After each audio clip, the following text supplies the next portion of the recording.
When I was 14, my parents took us on a trip to a family resort. It was in the middle of nowhere, and it was the most countryish, old-style resort you could ever imagine. Every building was made of wood. There were big, creepy bugs crawling around. The inside of the resort halls all smelled like cigarettes. I felt too old to be in there with my family, especially since I'm the only boy out of my siblings, and my sisters were 9 and 5 at the time. I tried looking for teens my age to make friends with, but it really seemed like it was just families with younger kids. However, I met this girl who was 15. We met in the little arcade hall when I was with my two sisters. She came up to me and said, "Hey." As it turned out, she was staying here with a family too, and she wasn't having a good time either. So we started to hang out. She seemed kind of cool, a little strange. She had goth vibes about her. Her name was Eliza. The next day I ran into her again as I was passing by the pool. She waved me over and said, "Let's go for a walk in the woods by the river." As we did, I tried to get to know her a little more. I asked her what building her room was in.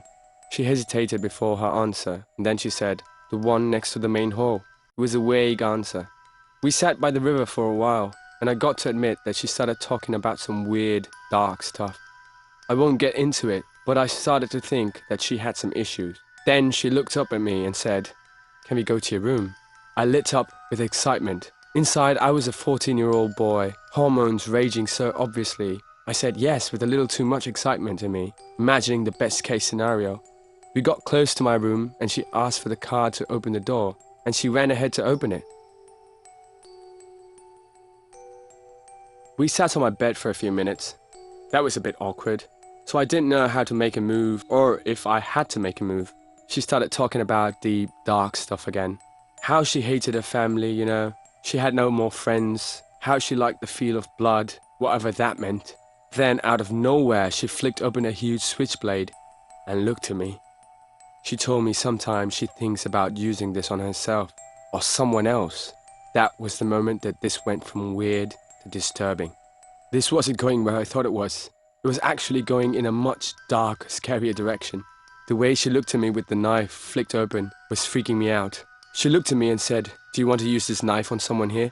I thought over my answer and said, "I don't know, I had to think about it."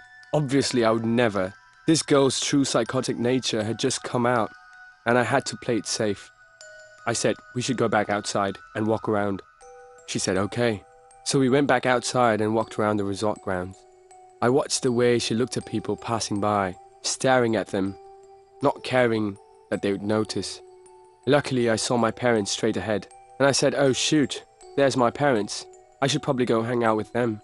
Eliza looked a little bit annoyed. All she said was, "Okay." I said, "See ya," and she just looked at me.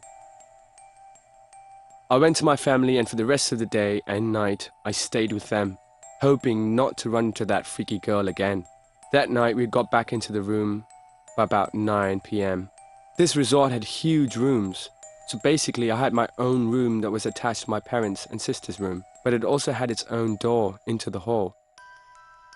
Anyway, I went to sleep, or at least I tried to. Half an hour into laying in bed, I heard the beep from the door unlocking, and then the door to my room opened and closed. By the time I fully looked up, the door was shut. The light from the hall was gone. I saw someone standing in front of the door. "Who is it?" I said, and I heard a familiar girl's voice. "I want blood." I sat up and remembered I never got my keycard back from Eliza. She had planned this. She approached my bed in the dark with something in her left hand because she had it lifted. She said it again. "I want blood. Will you help me? Where will I get it from you?" I'm not ashamed to admit I screamed like a goddamn girl. She still stood there. She didn't charge at me.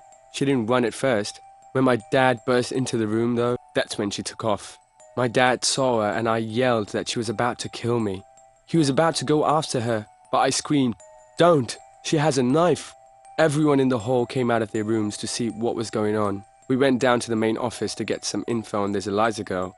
And out of all the guests, there was no one named Eliza. Hell, there were no girls even close to her age staying at the resort at that current time. The police were called, and like 4 cop cars showed up and searched the whole perimeter.